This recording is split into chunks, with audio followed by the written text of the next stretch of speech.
This is NDTV, and you're watching NDTV 24/7.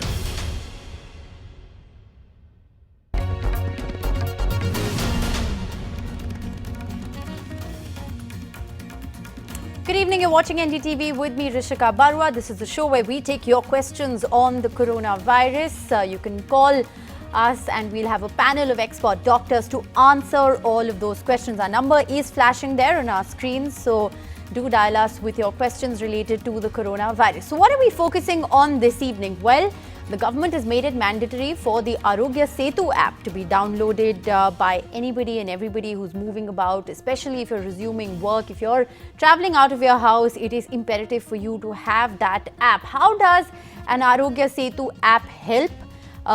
What does it mean to have this app? We'll have health experts look at those questions. We've so far had people from the world of technology answer some of those questions, but does it really help? How does this aid doctors if they already have this information about you? Joining us on the broadcast this evening, we have Dr. Balaji Jaganmohan. He's a consultant diabetologist from the Apollo Sugar Clinics in Bangalore. He's an active fitness enthusiast. He plays badminton and is also a yoga enthusiast, I'm told. Dr. Refai Showkathali is joining us as well. He's a senior consultant interventional cardiologist from the Apollo hospitals in Chennai. His patients describe him as a gifted doctor. So thank you so much, doctors, for sparing the time of day and being with us here on the broadcast. Let me begin, Dr. Refai, if I can, with you and ask you a little bit about the app. So, you know, it's not just India, there's China and Korea, Singapore, the UK is now, in the process. The NHS is going to be launching an app as well. So how does this help doctors? How does this help patient and doctors to have this information readily available if you could see it on somebody's app? Are these really the ways forward as we lift the lockdown?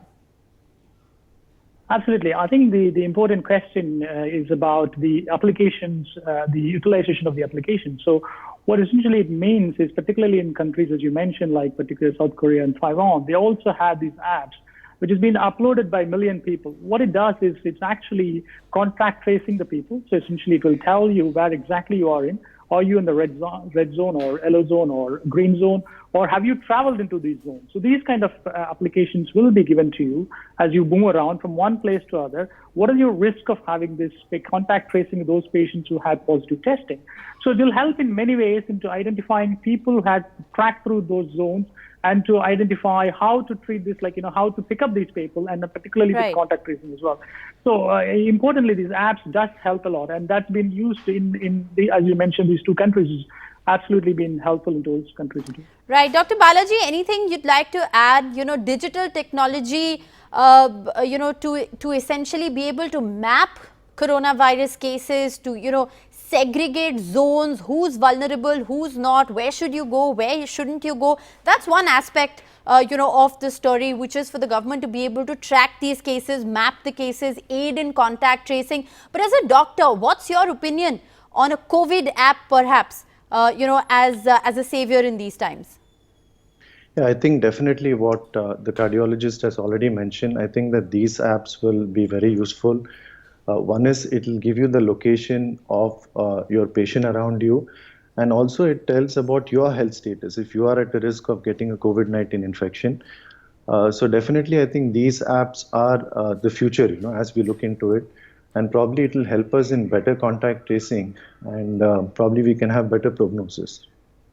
Right. And, doctor, have you already, been able to diagnose patients better because of an app like this? Or do you know of doctors who are using the app to be able to better diagnose patients? So I do know of doctors who are using these apps, but the thing is that it all depends on how many patients are actively using it and how many doctors are also actively using it, because we need to keep the Bluetooth as well as the GPS on to give you the exact location and to know that where the COVID-19 case is. Also, if a patient has come in contact with you, let's say at that point he was asymptomatic, later on it will be useful for tracking and tracing that particular, the entire chain. Even you could be put on quarantine. All right. So the app generally doctors believe is a useful tool even for doctors to be able to monitor, the high risk patients or where patients have been before they can actually prescribe further treatment. Our first caller Zahid is calling us from Shillong. Go ahead. Hi, Rishika. Since I'll just run through one quick question here. Since a lot has been already been spoken about, the symptoms of the coronavirus and the way it can be prevented and the precautions that we need to take, I just have a slightly different take on this today, and that is since the onset of this pandemic everywhere across the globe and the country, there are a lot of people who would fall sick and who would actually be going to the hospital otherwise if situation was something else.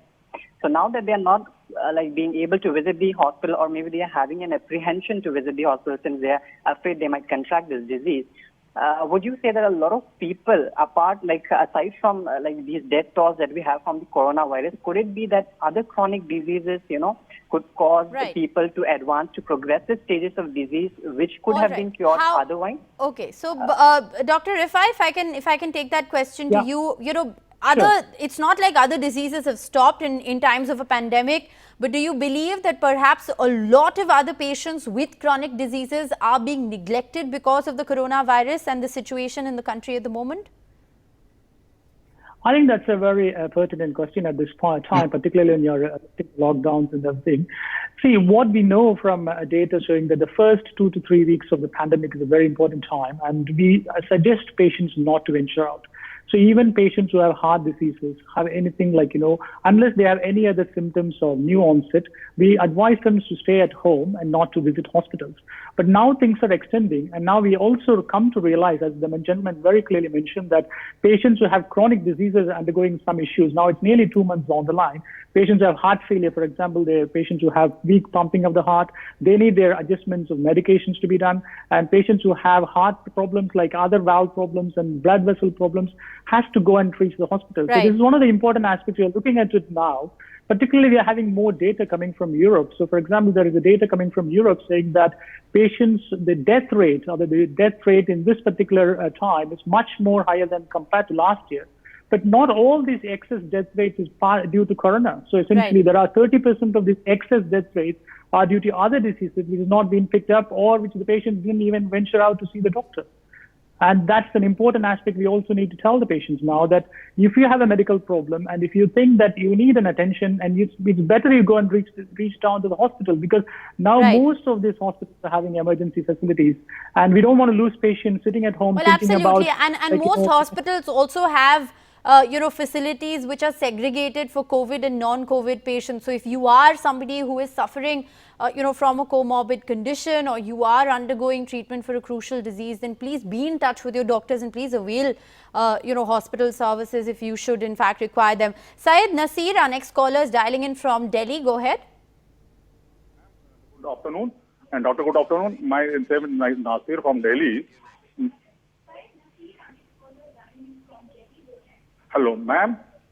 Please go ahead, ask your question, and we request you to mute your television audio. My question is, my son is 16-year-old, and he's some thought in, or he take a medicine of telecast. Okay. From 2 months, but there is some cough and congestion is also there, and no doctor is ready to take any medicine. What are the step I will going for any hospital or anything? Dr. Balaji, would you like to answer that? So I think that it is important, first of all, we need to find out whether it is an upper respiratory tract infection of any other cause, or if that person probably has a COVID-19 infection. So I think this gentleman needs to call the helpline, either the state or the national helpline, and probably they will facilitate a sample collection to rule out the possibility of a COVID. So I think that would be worthwhile, rather than trying to reach out to doctors who any which ways are trying to refuse treatment to his son. Right. Dr. Refai, anything you'd like to add? So the important thing is, I think, depending on which part of the country they live, they have an official helpline number to contact. Right. The caller is from Delhi, so definitely there is a helpline and all services available. Absolutely. They can contact the local helpline number, particularly when they have suspicious symptoms like this, that upper respiratory tract infection. It's better you contact the helpline number. They will come and do the test. And nowadays, the things are moving on so forward. I think there are talks about self-quarantining at home. There are a lot of other states that are moving towards that. So I don't think you need to worry too much about COVID-19 as such. The important thing is, we are going to live with that. I mean, these are things we are not going to get rid of in the next few months. Essentially, it's going to take a long time for us to completely get rid of it. So we have to start living with that, to live with that, and we should adjust it. I mean, these are important things like hand washing and masks, social distancing. I mean, been told million times. I think people, as long as they stick to these protocols, you can just carry on with your reasonable life. I mean, there's no need to panic and sit at home all the time. I mean, there are recommendations. All right. So if you do develop symptoms, then you must avail of the facilities. Absolutely. And in a lot of mild cases, there is home recovery, which is an option now. The government has said that if you have space in your homes where you can self-isolate, a room to yourself, then they will allow you to do so, provided your symptoms are mild. GS Chawla, our next caller, dialing in from Ludhiana. Go ahead. Yes. Rishika, my question is, how safe it is to swim in a swimming pool because number of swimmers throw water from their mouth inside the pool? Sorry, could you repeat that question? We couldn't hear you correctly. Yes, my question is, how safe it is to swim in a swimming pool because number of swimmers throw water from their mouth inside the pool? Right, the question is regarding swimming. Dr. Balaji, you're a fitness enthusiast yourself. What would you like to tell our viewers? Swimming, clearly, is it a good idea in the times to come? So I think at this point of time, it is better to avoid swimming, because let's say that you have an asymptomatic or a symptomatic person as well. Probably he coughs or sneezes, and there could be droplets that could be dislodged into the water. So I think it isn't worthwhile at this point of time to consider swimming as an exercise, because we are talking about physical spacing, so definitely in swimming there will be hardly any physical spacing. So I think this is something that should be avoided. Of course, this gentleman can take up other exercises. There are several other cardiovascular exercises that could be done. All right, so several other exercises that you could take up at a point like this. You don't necessarily need to opt for swimming. It could work out to be risky. Dr. Refai, anything that you'd like to add in terms of exercise? You're a cardiologist. I'm sure you have a lot of patients to whom you prescribe regular exercise. What are you telling them to do?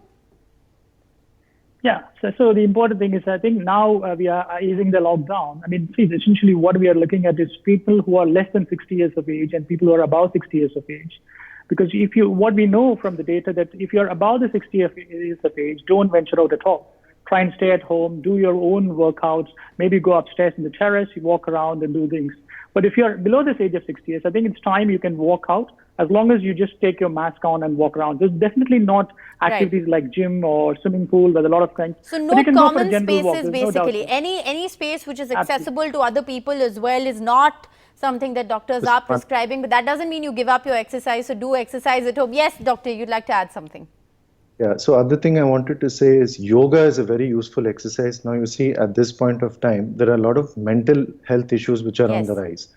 People have stress, depression, anxiety. So any form of yoga, you do pranayama, you do asanas, you can do dhyana, all this will definitely physically as well as mentally calm you. All right, that's extremely useful advice. Rafi, our next caller is dialing in from Chennai. Go ahead. Can I ask a question? Doctor, after lockdown is over, so I have to go to my office. It is nearly 40 kilometers to and fro. If I go by car, they're fully covered with glasses and along with the AC. Is it safe to drive car on roads? Is there any chance of getting infection from outside if I drive on car? All right. Dr. Balaji, would you like to take that on? Yeah, I think this gentleman, any which ways, has to wear a mask. And it's better if he has a sanitizer with him, so that, if there are any surfaces that he's bound to touch, so he can sanitize his hands immediately. But I don't think there is a risk to, travel in a closed car with the AC on. But if you use a mask and you do not interact with anyone on the road, I think that would be safe enough. All right. Dr. Refai, anything you'd like to add? There have been a lot of questions about the use of air conditioning. Whether it's safe to use air conditioning, whether it could, aid the spread of the infection. What would you like to say, given that we are in the peak of summer? Yeah, so in terms of as my colleague just rightly mentioned, travel in a car is not a problem at all. But the main thing you need to see is when you open the door, for example, the main problems of this is about contacts. So when you open the door, make sure that you have clean the door handles before you open the door. If you think that somebody has touched it, So if somebody has put a petrol or fuel on your car, so make sure that you just wipe it off. So inside the car as such, you don't have any issues. You can have your air conditioner on because you're the only one who's driving the car. Maybe you may have your family or something. So that's not an issue. The air condition issues comes mostly in places like hospitals, like theaters and malls, where a lot of people comes around. I think that is going to be an issue which we need to look into further in terms of how do you adjust your working environment, particularly in hospitals where we work. We see a lot of patients coming with corona, Right. COVID-19, and how do we do that? I think that's something every hospital is looking into. They have different options to whether to create some negative pressure and all those things has been Right. going on. And every hospital is tuned to do these things. But in the car, I don't think you need to do anything, adjust anything as such. All right. Our next caller, Safdar Hussain, is dialing in from Burhanpur in Madhya Pradesh. Safdar ji, क्या है आपका सवाल? हाँ madam, ये मैं ये पूछना चाहता हूँ कि इजराइल एंड इटली अभी उन्होंने जस्ट रिसेंटली क्लेम किया कि दे डेवलप द वैक्सीन. अब वो उन्होंने वैक्सीन डेवलप कर लिया है, ये वो कह रहे हैं, लेकिन वो कब तक के मार्केट में आएगा और उसका क्या इफेक्ट होंगे, और ये डॉक्टर से मैं पूछना चाहता हूँ कि क्या वो इफेक्टिव होगा. All right, Safdar ji, बहुत अच्छा सवाल है आपका. Thank you. But any of the doctors would like to take this on, the vaccine development. Several questions, several studies, several countries in the race to develop a vaccine. Would you like to lend clarity, Dr. Balaji? या सो जैसे इन्होंने अभी बताया, जो Italy और Israel में अभी इन्होंने जो डिस्कवर किया है, सो इजराइल में उन्होंने मोनोक्लोनल एंटीबॉडी करके कुछ ट्राई किया है, और वो लोग क्लेम कर रहे हैं कि वो मोनोक्लोनल एंटीबॉडी देने से कोविड-19 पूरा क्लियर हो जाएगा. बट ये अभी बहुत ही इनिशियल स्टेज है. इसका क्या परिणाम होगा फ्यूचर में वो हमें देखना होगा. और आप जो इटली की बात कर रहे थे, उसमें उन्होंने क्या किया, कुछ प्री क्लिनिकल स्टडीज, मतलब माइस में उन्होंने कुछ एक वैक्सीन दिया है, और उसमें देखा कि एंटीबॉडी का प्रोडक्शन बहुत अच्छा है उन सारे माइस को देने के बाद. बट वो प्री क्लिनिकल है, अभी उसका ह्यूमन ट्रायल्स करके वो मार्केट में आने के लिए बहुत टाइम लग जाएगा, 6-7 महीना लग जाएगा. All right, very useful information there. So it's there is a lot of research that is in fact taking place on developing a vaccine for COVID-19, but we are still months away, as there are several layers of trials and approval that have to happen for a vaccine to be able to enter the market. We're going to slip into a very short break at this juncture, but both our doctors are going to continue to be live with us on the other side, so keep your questions coming.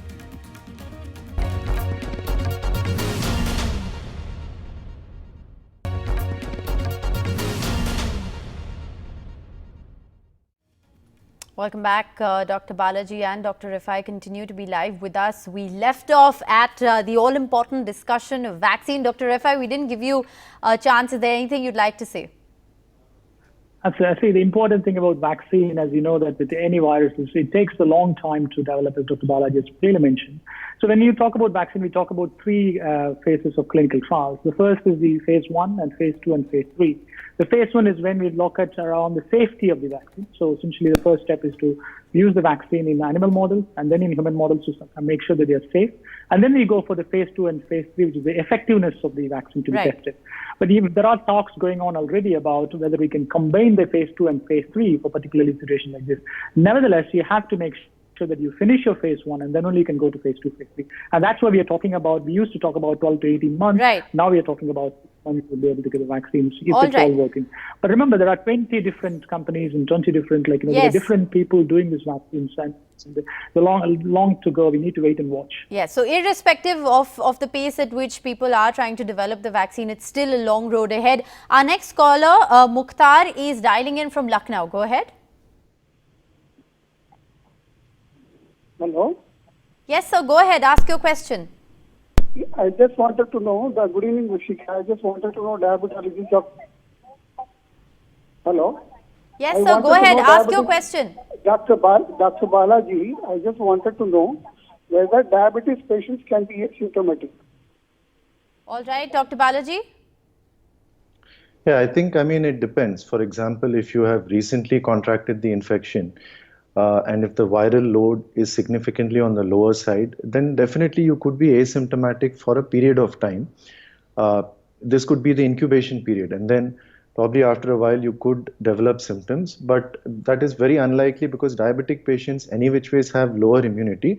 But yes, they can be asymptomatic for a short period, but very unlikely for them to be asymptomatic throughout, not having any symptoms at all.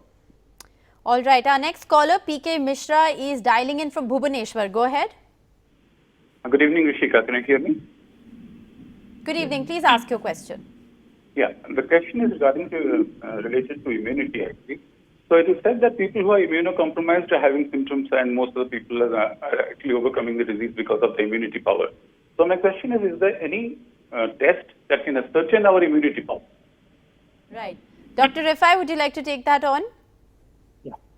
Sure. I mean, there's no specific test as such to identify your immunity levels. And particularly, remember, the immunity levels of virus are different from bacteria. So it is not like any specific test. In general, people who have long diseases, like chronic diseases like diabetes, heart problems, hypertension, they tend to be, because of the mechanisms it works, they tend to have slightly lower immunity compared to people who are doesn't have any of these comorbid conditions. So what we know from the data is the infective rate in both diabetes and in non-diabetics or in heart patients or without heart patients is equivalent in terms of getting the virus.